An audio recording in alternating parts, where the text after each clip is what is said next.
Olá, pessoal. Meu nome é Maria José e nós vamos trabalhar com um curso de português voltado aos profissionais do direito.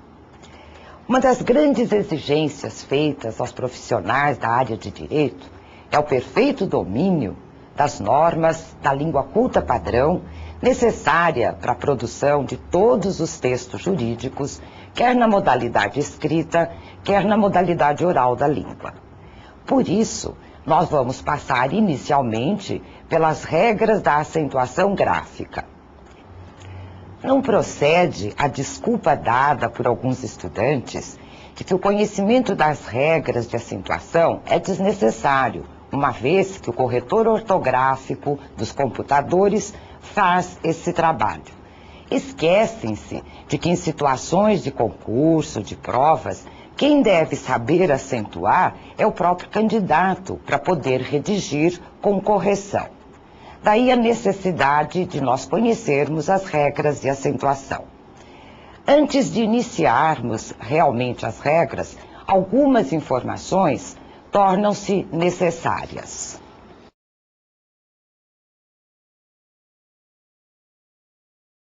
Todas as palavras da língua portuguesa podem ser divididas em sílabas, que significam um conjunto de sons que nós produzimos em cada emissão de voz. Assim, na palavra direito, nós temos 3 sílabas: direito. Quanto ao número de sílabas, as palavras da nossa língua podem, portanto, ser classificadas em monossílabas, isto é, aquelas palavras que só contêm uma sílaba. Fé, réu, com, de, por exemplo.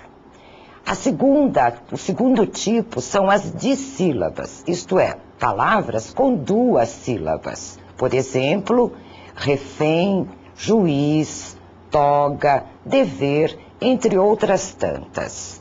A seguir, nós temos as trissílabas, palavras que contêm 3 sílabas. Por exemplo, tribunal, acórdão, salário, direito, entre tantas outras. Polissílabas são aquelas que têm 4 sílabas ou mais.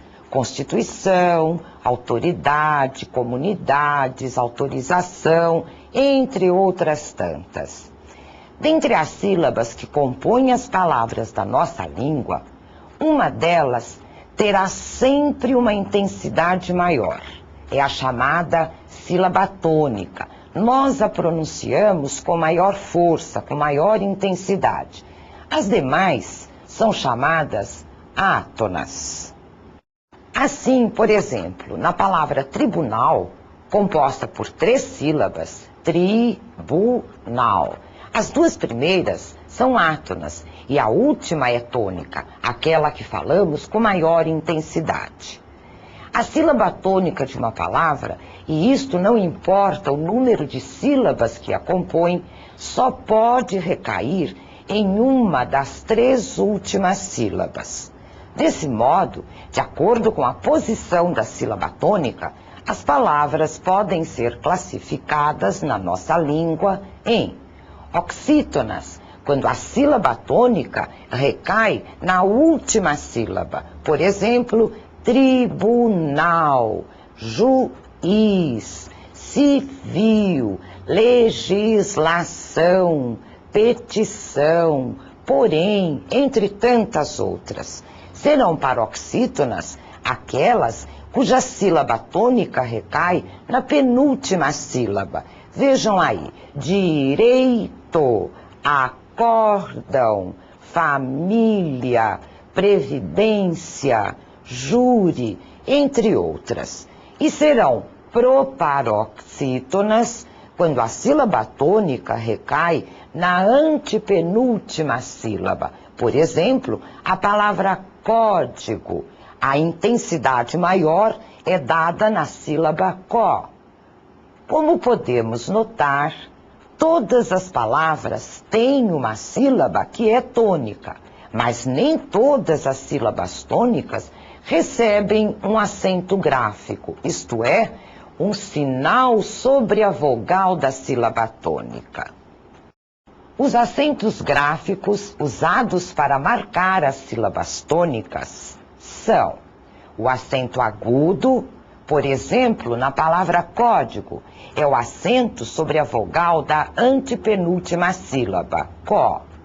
O acento grave, aquele com o qual marcamos a crase, por exemplo, na frase, o promotor fez referência à reação demonstrada pelo acusado. O acento do A é o chamado acento grave. O outro é o acento circunflexo, com o qual marcamos a sílaba tônica fechada, como na palavra tônica, o acento sobre a vogal da antepenúltima sílaba que é fechada. Para orientar os falantes na pronúncia das palavras e, quando escritas, orientar o leitor, existem as regras de acentuação gráfica que veremos a seguir.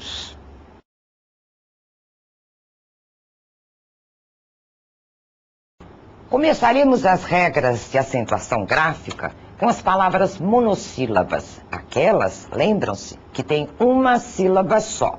Elas serão acentuadas quando terminadas pelas vogais A, E, O, seguidas ou não da consoante S. Por exemplo, pá, chá, pé, pó, nó e etc. Preste atenção. Existem algumas palavras monossílabas que são consideradas átonas, portanto, elas nunca são acentuadas. São elas os artigos o, a, os, as, uns, os pronomes o, a, lhe, se, me, que, as preposições a, de, com, em, sob, as conjunções e, nem, que e se. Ainda nas monossílabas são acentuadas aquelas terminadas pelo ditongo aberto el, ei, oi. Nós só temos na língua 3 ditongos abertos, que são esses. Seguidos ou não de S, ele será acentuado. Réu, por exemplo, réis, dói e etc. Vejamos agora a regra mais simples da nossa acentuação. São as proparoxítonas, isto é, aquelas cuja sílaba tônica recai na antepenúltima sílaba. Todas são acentuadas. Vejam os exemplos: código, tráfico, ilícito, hipótese, cônjuge, entre outras tantas. Quanto às oxítonas, que são aquelas cuja sílaba tônica recai na última sílaba, elas serão acentuadas quando terminadas pelas vogais A, E, O, seguidas ou não de S. Por exemplo, você, café, pará, dó e etc. Observação: as formas verbais terminadas em A e O também devem ser acentuadas. Vejam o verbo dar na forma que ele dê ou ele dá. Por exemplo, um verbo que é acompanhado por um pronome pessoal, cantá-lo. Ou então, um verbo que contém o pronome na forma do futuro, colocado na forma de mesóclise, isto é, no meio do verbo, falou-a. Ou então, na forma do pretérito, do futuro do pretérito, melhor dizendo, devolvê-lo-ia. O verbo também deverá ser acentuado. As oxítonas serão também acentuadas se elas terminarem por em, ens, em palavras que tenham 2 ou mais sílabas. Por exemplo, porém, também, desdém, vinténs, entre outras. Logo, percebemos que as palavras monossílabas terminadas em ens não levam acento gráfico. Por exemplo, sem, bem, trem, nem e etc. Assim também, as paroxítonas terminadas em enhens não são acentuadas. Por exemplo, jovem, item, nuvem, entre outras. Quanto às paroxítonas, aquelas cuja sílaba tônica recai na penúltima sílaba, elas serão acentuadas em determinados casos. Vejamos. Serão acentuadas quando elas terminarem por i, is, us, e uns. Vejam os exemplos. Júri, júris no plural, álbum, álbuns no plural, bônus e etc. Serão acentuadas também quando elas terminarem pela vogal A nasal, an, pelo ditongo nasal, ão, seguidos ou não de S. Vejam, ímã, órfão ou órfã no feminino, órgãos e etc. Serão também acentuadas quando terminadas em L, N, R, X, que alguns estudantes memorizam como roxinol ou como lona roxa. Por exemplo, ágil, automóvel, míssil, caráter, tórax, fênix e etc. Duas palavras apenas nós temos terminadas em PS, que quando forem paroxítonas serão acentuadas. É o caso de fórceps e bíceps. Ainda paroxítonas, se elas terminarem por ditongos, ditongos são duas vogais que nós pronunciamos numa só emissão de voz. Elas ficam na mesma sílaba. Vejam os exemplos. Série, história, glória, tênue, mútuo, ímpio e etc. Há uma série de casos que nós chamamos casos especiais na acentuação. Vamos tratar deles agora. São acentuados os ditongos abertos, el, ei, oi, em qualquer sílaba em que ele apareça. Por exemplo, chapéu, ideia, rói, véu, troféu e etc. São acentuadas também as vogais I e U, elas forem tônicas em hiatos. Hiatos constituem duas vogais que nós pronunciamos em sílabas separadas. Quando elas serão acentuadas? Se elas não forem seguidas de NH. Por exemplo, nas palavras tatuí, jesuíta, ruído, ruína, saída. Não são, pois, acentuadas se elas forem seguidas de NH, como os exemplos rainha, bainha, não levam acento. Serão também acentuadas se seguidas das consoantes L, M, N, R e Z, mas não formarem sílaba com elas. Vejamos os exemplos. Na palavra juízes, que é o plural, o I deve ser acentuado, porque é um hiato, o I é tônico, está seguido de Z, mas esse Z não está na mesma sílaba que o I. Já a palavra juiz, no singular, não leva acento gráfico, porque o I está seguido do Z, que fica na mesma sílaba e, portanto, na mesma emissão de voz. O mesmo caso se dá com raízes, que é acentuada. Já a palavra raiz, que é o singular, não leva acento gráfico. Assim também, ruína deve ser acentuada, mas a palavra ruim não leva acento gráfico. Continuando os casos especiais na nossa acentuação, veja, acentua-se a primeira vogal do grupo O. Vejam os exemplos: enjoo, voo, abençoo, coo. O primeiro O deverá ser sempre acentuado. Ainda não são acentuados os prefixos paroxítonos terminados em R e I, como os seguintes: super, semi, eme, ante, arque, hiper e inter. Observe a acentuação das formas verbais. São acentuados os verbos ler, dar, crer, ver e seus compostos na terceira pessoa do plural, do presente e do indicativo, do seguinte modo: eles leem. No singular, eu tenho a forma ele lê. No plural, eu dobro este E e o primeiro E é acentuado. Eles leem. Do verbo crer, eu tenho na terceira pessoa do singular, ele crê. Mas no plural, eles creem. A mesma coisa, o verbo ver. Eles veem. E o verbo dar no subjuntivo, que eles deem.